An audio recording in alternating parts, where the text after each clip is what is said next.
Knock knock. Come in. Hi, my name is Daniel. I'm your student nurse for today, and I'll be taking your vital signs. Okay. I would then close the curtains for patient privacy. Is this all here? Just want to know. Before we get started, what is your name Hi, Barbara. and date of birth? 10/27/2003. Okay. Are you allergic to anything? Specifically, any medication, herbal medication, latex? No. Nothing? Okay. And what is your reason for today's visit? My left ankle hurts. Your left ankle hurts. Okay. So what activates that pain? I want to put pressure on it. Pressure? Does anything make it feel better or worse? When I rest it feels better. Rest feels better? Okay. And describe the feeling of the pain. It's like a sharp pain. Sharp. Okay. And is it only your left ankle, or is the pain anywhere else? Just my left ankle. Just your left ankle? Mm-hmm. Okay.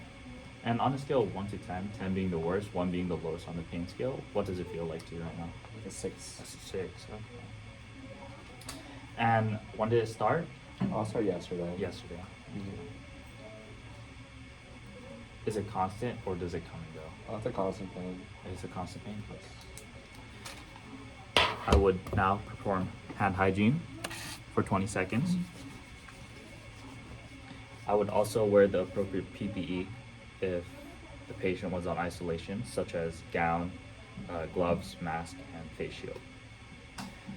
I would also, before checking the patient's vital signs, I'd also raise the bed to waist level for my waist level, and lower his bed rails so I'll get easy access to him. Okay, we're gonna start with your radial pulse. Is it okay if I grab onto yours? Yeah. Thank you. I'm gonna check it for a minute, okay? Mm-hmm.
Thank you.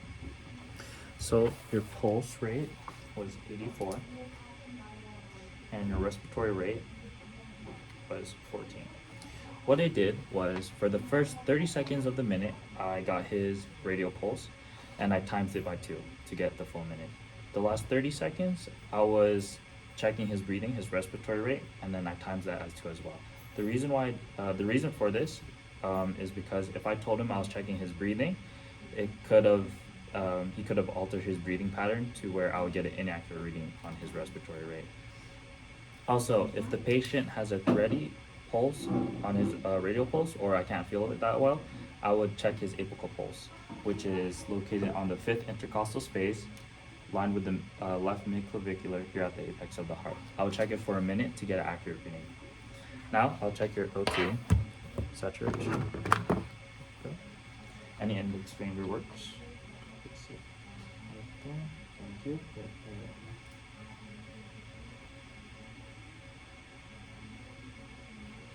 97. Thank you. 97. Okay. Now I'll check your temperature. This one is for your forehead, the temporal thermometer. Is it okay if I touch your forehead? Yeah. 99. Since this is a temporal, some other thermometers are different when checking a patient.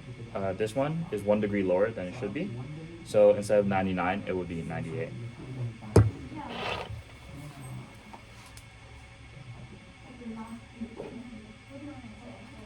Okay. That is pretty much it for all your vital signs, Mr. Kai. Is there anything else you need help with? No. Or I can assist you with? Okay. Before I leave, I would lower the patient's bed to a safe level, raise the bed rails up as well for safety, and give him his car wipe. I'd also clean all the equipment that I used, and before I leave, I'll do hand hygiene again for 20 seconds. And when I leave, I will reclose the curtains too for patient privacy. Thank you.